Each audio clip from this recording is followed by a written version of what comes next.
Joined now by Israeli Defense Forces international spokesperson Nadav Shoshani. Mr. Shoshani, very good to talk to you today.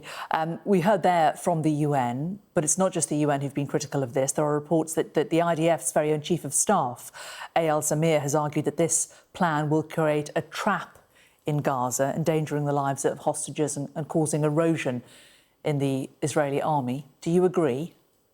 Well, obviously, I do not speak about future plans or discussions between Chief of General Staff and politicians, but we are operating right now and we're doing everything we can to bring home those hostages that are in terrible condition, waiting to be rescued from Gaza. We can see how Hamas is starving them and they are in terrible conditions, and that's what we're doing. There's different plans on the table that we are working on to achieve those goals, and as we're speaking currently, Hamas is very content with the situation. They've been able to generate this pressure on Israel and move back from a ceasefire deal and hold their ground. And that means that the IDF, that Israel has to do something different to apply pressure on Hamas, which is refusing for a deal, refusing to let the hostages go, refusing for anything else than fight. Then IDF needs to make different plans to fight against Hamas and deal with those terrorists who want to kill our civilians and release our hostages. But the IDF does not know where these remaining 50 hostages are, 20 of them still believed to be alive. What reassurances can you give their families in Israel and across the world that this plan from Netanyahu, this proposed plan, won't endanger their lives further? Well, the first thing is I want to say I have the utmost respect for those families and what they've been through in the last 22 months.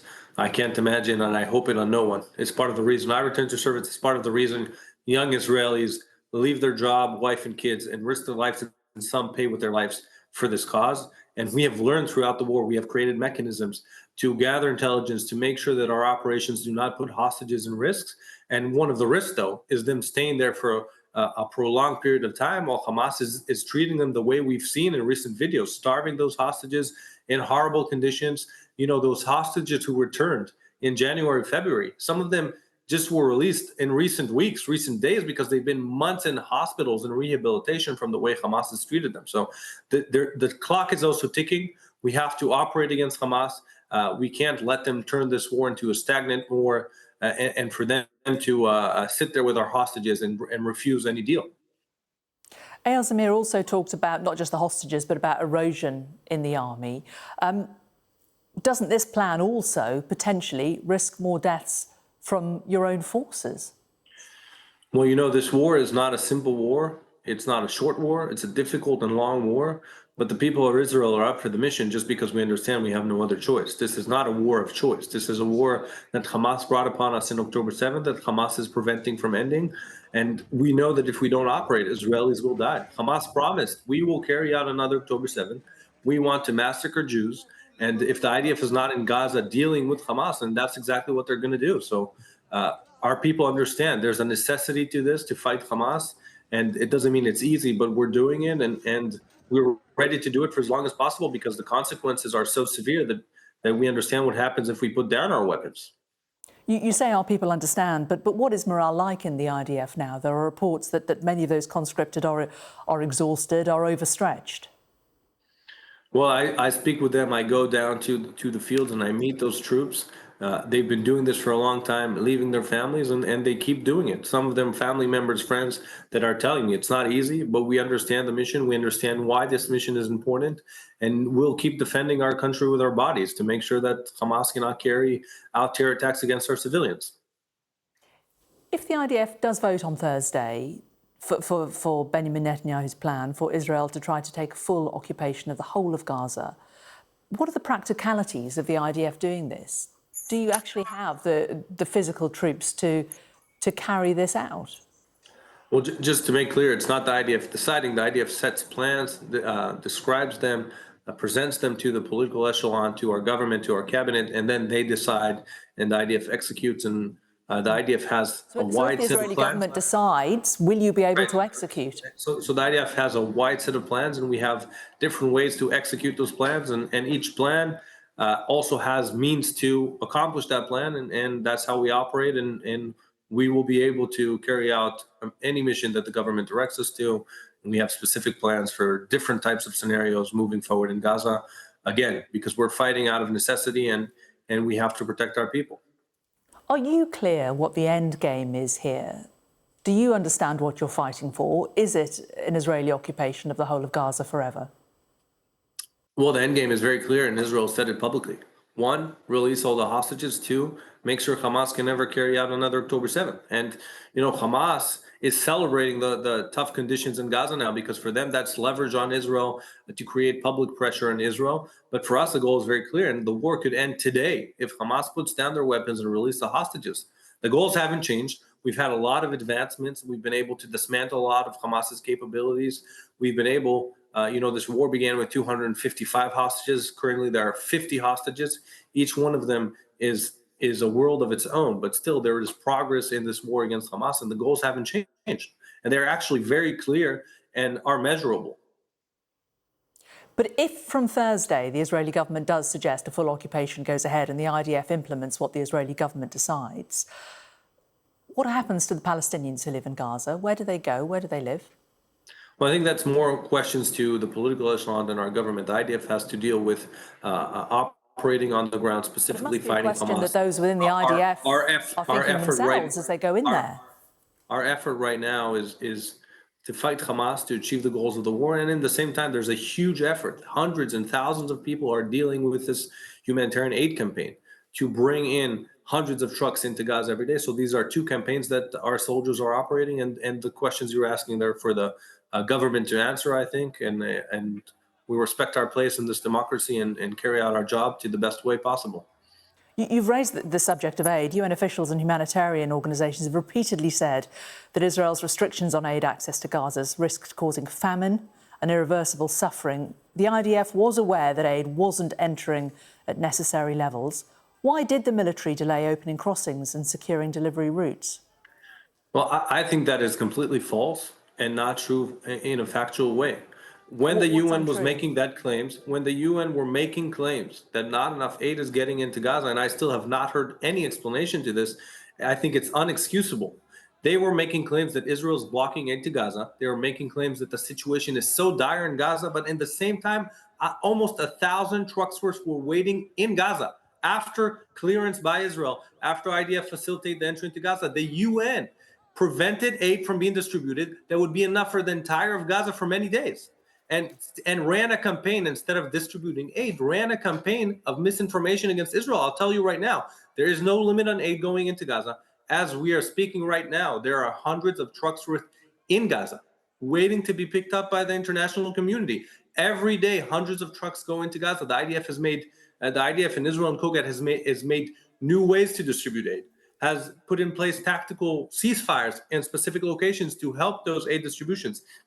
Israel has invested money and manpower to fix water lines, electricity lines, desalination sites, is working on tracking the health system in Gaza and provide whatever is necessary. I remind you, Israel ran a campaign of 2 million polio vaccinations in Gaza for the people of Gaza. So Israel, the situation isn't easy. We're fighting this vile terror organization that hides behind civilians, but Israel's doing everything we can. And as we are speaking right now, this is not a fairy tale. Sky reporters were there and they were invited. As we are speaking now, there are hundreds of trucks worth in Gaza waiting for the same international organizations.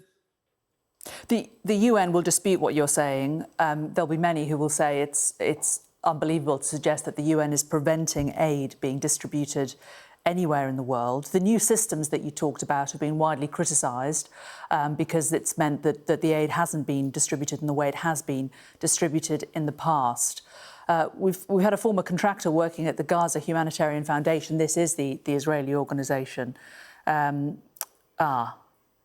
awfully sorry. It appears we have lost our guest, Nadav Shoshani, which is a pity, really, because we wanted to press him further on the failings of the aid delivery service in Gaza. We're just trying to see if we can get him back, because it would be nice for him to be able to respond to the criticisms that the UN have made of the new system that has been implemented by the Israelis to try to distribute aid to the people of Gaza. He has argued, as you've heard very clearly, that the IDF is not obstructing aid into Gaza. We haven't been able to get him back, unfortunately. Thanks, Jane. We have got him back. Apologies. Mr. Shoshani, apologies for the technical issues. We were talking about aid distribution in Gaza. You were defending the IDF's record in Gaza. Can I ask you about shootings that have happened? And this is at areas where the Gaza Humanitarian Foundation has operated. We've heard from a former contractor working there saying that he's witnessed the IDF shooting at crowds of unarmed civilians, including children. We've also had Dr. Nick Maynard, an experienced surgeon working at Nasser Hospital, who's treated youngsters shot at aid sites. He said that there's been a disturbing pattern that he's noticed. Some days gunshots targeted the abdomen or chest, other days the head or testicles, including clusters of boys shot in the testicular area. The hospital staff have described it as almost like target practice. What is the IDF's response to these allegations?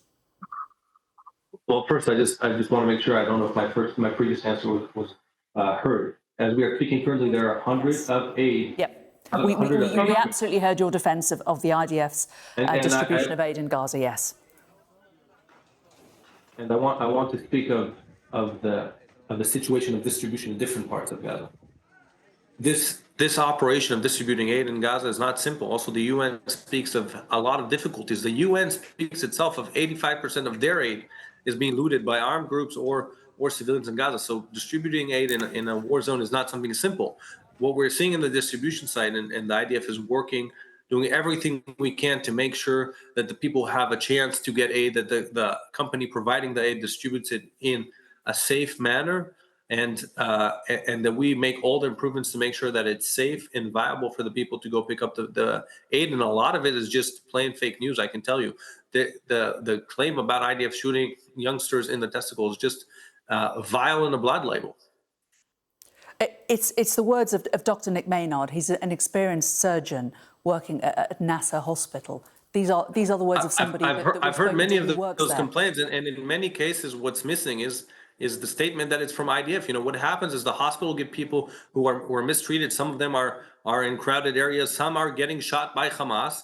And whoever, for some reason, the whole world and the international community, whoever is injured in Gaza is automatically counted as someone who was injured by the IDF, even though I was there physically, personally, in a day where nothing happened, and then reports came out of the shooting in the center. I saw it with my own eyes. So there's one, a lot of fake news happening. Two, a lot of it is happening, you know, if someone is 3-4 kilometers away from a distribution site. That's areas where IDF is fighting with Hamas actively. Hamas is obviously not wearing uniform. And then Hamas makes a statement that the IDF targeted people going to get aid. So people fighting with IDF or trying to storm at IDF 4 or 5 kilometers away from the distribution sites, not at operating hours, are not people at line for food. And we have indications that Hamas is trying to carry out terror attack in the guise of this effort to bring food to the people of Gaza. Hamas does not approve of this system because it makes it much harder for them to loot, and they're doing everything they can to prevent the system from operating successfully. And I'll tell you something, the IDF is not perfect, but we're doing everything we can to facilitate aid into Gaza. We're doing everything we can to be transparent, to learn from our mistakes, to improve the systems. But a lot of it is just plain lies being told by Hamas and then picked up by the world. We also have a source, an IDF reservist, so this is not a source from Hamas or indeed from inside Gaza. This is somebody who's told Sky News that in certain areas, IDF commanders instructed troops to shoot anyone entering designated no-go zones, even unarmed civilians, such as teenagers on bicycles. Now, that policy has been reportedly varied by commander and shifted arbitrarily. Does the IDF deny that such shoot-to-kill orders were issued? Well, I'll tell you this, and I can't comment on unknown claims by an unknown person, but our guidelines are very strict. If there are cases where we can find out this is part of our values, and I've never heard Hamas say we're going to check it. We have a major general who is external, who is independent from the chain of command, who checks every type of case we can, and when needed, punishes the people relevant, and makes sure that the troops are acting in accordance with our values, with our procedures, and with international law. This is something we do. So I can't address an unknown claim. I do not know of things like that happen. But when we get information or parts of information in a long and hard war where something was not happening properly, there is an investigation and it is treated immediately. Will commanders be held accountable if these directives led to the deaths of civilians? We have already, during this war, have held accounts of things that you would consider misconduct and held the people responsible accountable. This is something the IDF has done throughout the war. Again, a lot of it is not true, but when we do find something that is not according to our values and not according to how we expect our troops to operate, there is immediate consequence and people are held accountable. And this has already happened throughout the fighting. Nadav Shoshani from the IDF, good to talk to you today. Thank you very much for joining us on Sky News.